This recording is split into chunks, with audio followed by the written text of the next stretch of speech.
વડોદરામાં એસએમસીની ટીમ પર હુમલાના ત્રણેય આરોપીના 3 દિવસના રિમાન્ડ મંજૂર કરાયા। દરજીપુરામાં દરોડા પાડવા ગયેલી એસએમસીની ટીમ પર હુમલો કરાયો હતો। કારેલીબાગ પોલીસે સમગ્ર મામલે ફિરોઝ અલ્તાફ અને રતનસિંહ સોઢાની ધરપકડ કરી હતી। મહત્વનું છે કે નામચીન બુટલેગર ઝુબેર શફીક મેમણે દમણથી દારૂ ભરેલું કન્ટેનર મંગાવ્યું હતું। કન્ટેનરની તલાશી લેતા બોગસ નંબર પ્લેટ મળી આવ્યા હતા। પોલીસે દારૂ, ફોર્ચ્યુનર કાર સહિત 62 લાખથી વધુનો મુદ્દામાલ કબજે કર્યો છે। તેના વઢવાણમાં આવેલા રાજપર ગામમાં કેનાલ પર ઝૂલી રહ્યો છે મોતનો પુલ। ગામ પાસે મુખ્ય કેનાલ પર નર્મદા વિભાગે કરોડોના ખર્ચે પુલ બનાવ્યો છે, જે છેલ્લા 1 વર્ષથી અતિ જર્જરિત સ્થિતિમાં છે। પુલ પર મોટા ગાબડા પડી ગયા છે, જેમાંથી કેનાલનું પાણી આરપાર દેખાય છે। જ્યારે સુરક્ષા માટે બંને તરફ બનાવેલી દિવાલો પણ તૂટી ગઈ છે। અતિ બિસ્માર બનેલ આ પુલ પરથી સ્કૂલ બસ, ભારે વાહનો સહિત રોજના સેંકડો વાહનો પસાર થાય છે। ત્યારે વાહન ચાલકોને સતત અકસ્માતનો ભય સતાવી રહ્યો છે। આ પુલ ગમે ત્યારે ધરાશાયી થઈ શકે એવી સ્થિતિમાં છે। રાજપર ગામના આગેવાનો અને સામાજિક કાર્યકરોએ આ બાબતે નર્મદા વિભાગને અનેક લેખિત અને મૌખિક રજૂઆતો કરી છે। તેમ છતાં પુલના સમારકામ માટે કોઈ કામગીરી નથી કરાઈ। તંત્ર મોટી દુર્ઘટનાની રાહ જોઈ રહ્યું હોય તેવું લાગી રહ્યું છે।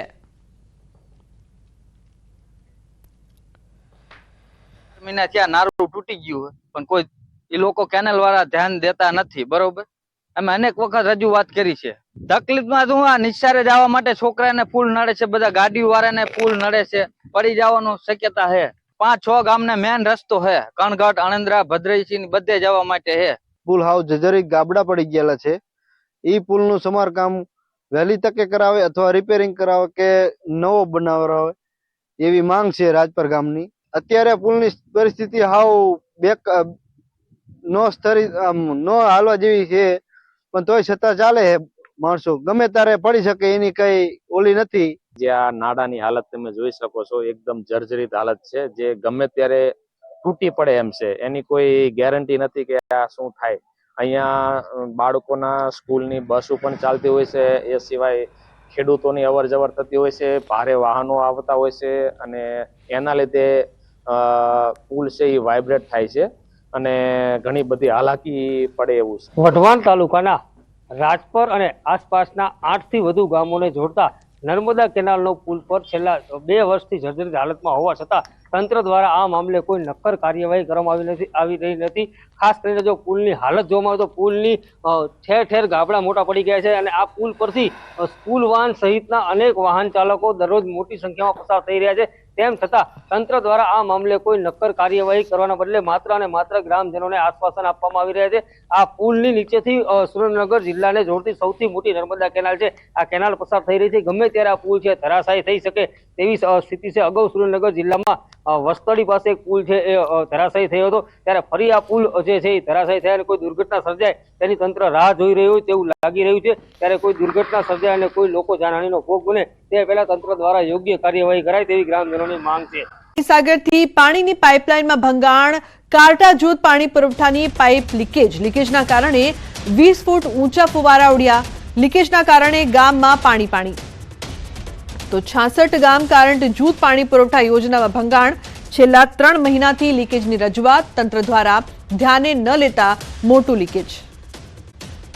પાટણથી ધારાસભ્યએ ખેડૂતોને સાથે રાખીને ધરણા કર્યા। ખેડૂતોને રૂપેણ નદીમાંથી પાણી આપવા માંગ। દિનેશ ઠાકોરે ખેડૂતોને સાથે રાખી ઉતર્યા ધરણા પર। ખેડૂતોને સિંચાઈ માટે રૂપેણ નદીમાં પાણી છોડવા અનેકવાર રજૂઆત કરી, છતાં પાણી ન છોડાતા ધરણા કાર્યક્રમ। ચાણસમાં હારીજ, સમી તેમજ શંખેશ્વર વિસ્તારને ખેડૂતોને સિંચાઈનું પાણી મળી રહે તે માટે રૂપેણ નદીમાં પાણી છોડવાની માંગ છે। તો ચાણસમાં નર્મદા કચેરી બહાર કોંગ્રેસ ધારાસભ્ય સહિત મોટી સંખ્યામાં ખેડૂતો બેઠા છે ધરણા પર। ગ્રાન્ટેડ શાળાઓની સ્થિતિ દયનીય બની છે। છેલ્લા 15 વર્ષથી ક્લાર્ક અને પટાવાળાની ભરતી ન થતા સંચાલકોમાં રોષ વ્યાપ્યો છે। શાળા સંચાલક મંડળના પ્રમુખે દાવો કરતા કહ્યું કે રાજ્યની 70% શાળાઓમાં પટાવાળા અને ક્લાર્કની અછત છે। રજૂઆત છતાં ભરતી ન કરાતી હોવાનો તેમણે આક્ષેપ કર્યો। વધુમાં સ્કૂલોની કથળતી હાલતને લઈને ગ્રાન્ટેડ સ્કૂલોમાં ગ્રાન્ટની રકમ વધારવાની માંગ કરી છે। તો જ્ઞાન સહાયક શિક્ષકોના સ્થાને સ્કૂલોમાં પ્રવાસી શિક્ષકો આપવા શાળા સંચાલક મંડળે માંગ કરી છે। આજે ગુજરાતની ગ્રાન્ટેડ શાળાઓમાં 1200થી વધુ આચાર્યની જગ્યા ખાલી છે અને અમારા ત્યાં હાયર સેકન્ડરીની અંદર અંદાજે 7,500 શિક્ષકોની જગ્યાઓ ખાલી છે. માધ્યમિકની અંદર 10,000 કરતાં વધારે શિક્ષકોની જગ્યાઓ ખાલી છે. તો બિન શૈક્ષણિકમાં ક્લાર્ક અને પટાવાળા એની ભરતી 2009થી નથી થઈ. અને મહત્વપૂર્ણ સમાચારની વાત કરીએ તો સુરત ક્રાઇમ બ્રાન્ચને મળી છે મોટી સફળતા. 20 વર્ષથી ફરાર હત્યાનો આરોપી ઝડપાયો છે. ક્રાઇમ બ્રાન્ચની ટીમે વેશ પલટો કરીને આરોપીને દબોચી લીધો. ઉત્તર પ્રદેશના આગ્રાથી આરોપી વિનોદ કુમાર શર્માની ધરપકડ કરવામાં આવી છે. પૂર્વ એરફોર્સ જવાને પત્નીના અનૈતિક સંબંધની શંકામાં કરી હતી હત્યા. આરોપી પુત્રને લઈને ઘરને તાળું મારીને ભાગી ગયો હતો. હત્યા કરીને ઉદયપુર નાસી ગયો હતો. બાદમાં આગ્રા પહોંચ્યો. આરોપી બીજા લગ્ન કરીને 20 વર્ષથી કરિયાણાની દુકાન ચલાવતો હતો તેવો પણ ખુલાસો થયો છે. તો પોલીસે વેશ પલટો કરીને આગ્રાથી આરોપી વિનોદ કુમાર શર્માની ધરપકડ કરી છે. બે લોકો 93,000ની કિંમતનો 465 લીટર દેશી દારૂ ઝડપાયો છે. તો 25,000ની કિંમતનો 1,000 લીટર દેશી દારૂ બનાવવાનો આથો પણ જપ્ત કરાયો છે. 2 pickup van, boiler, plastic barrel, પાણીનો પંપ સહિતનો મુદ્દામાલ કબજે કરવામાં આવ્યો. સ્થાનિક પોલીસને અંધારામાં રાખી એસએમસીની ટીમે રેડ કરી. પોલીસની કામગીરી સામે અનેક સવાલો.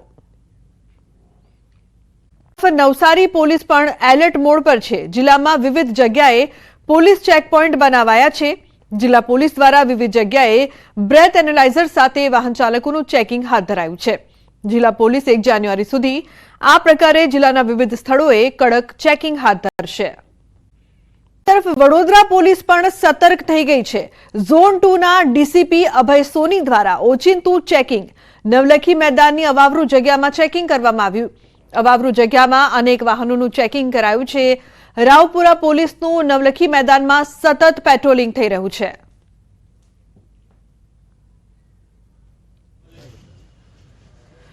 તો વડોદરા પોલીસના ઇન એક્શનના ડ્રોન શોટ્સે સાઉથની ફિલ્મ જેવો માહોલ બનાવ્યો. 31માં પોલીસની તૈયારી અંગે વડોદરા પોલીસ કમિશનરે કહ્યું, નવા વર્ષની શાંતિપૂર્ણ માહોલમાં ઉજવણી થાય તે માટે પોલીસ છેલ્લા 1 અઠવાડિયાથી પૂર્વ તૈયારી કરી રહી છે. વધુમાં કહ્યું કે શહેરમાં 250થી વધુ બ્રેથ એનાલાઇઝર મશીનથી પોલીસ ચેકિંગ કરશે. તો એનડીપીએસ ડિટેક્શન કિટનો ઉપયોગ કરી પોલીસ ડ્રગ્સ લેનારને પણ પકડી પાડશે. સલાઈવાનું સેમ્પલ લઈને ઓન ધ સ્પોટ પકડી પાડશે. વડોદરા પોલીસ કમિશનરે શહેર પોલીસને આજથી જુદા જુદા વિસ્તારમાં ચેકિંગ કરવા આદેશ આપ્યા. तो अपना मोबिलिटी, अपना communication equipment, law and order maintenance and enforcement माटेના સાધનો સાથે સાથે બ્રેથ એનાલાઇઝર અને ડ્રગ એનાલાઇઝ કિટ સાથે શહેર પોલીસ સુસજ્જિત થઈને 31 ડિસેમ્બરના જે કાર્યક્રમ છે અને એક સુરક્ષિત માહોલમાં સંપન્ન કરવા માટે સુસજ્જિત બનીને ઉતરી છે.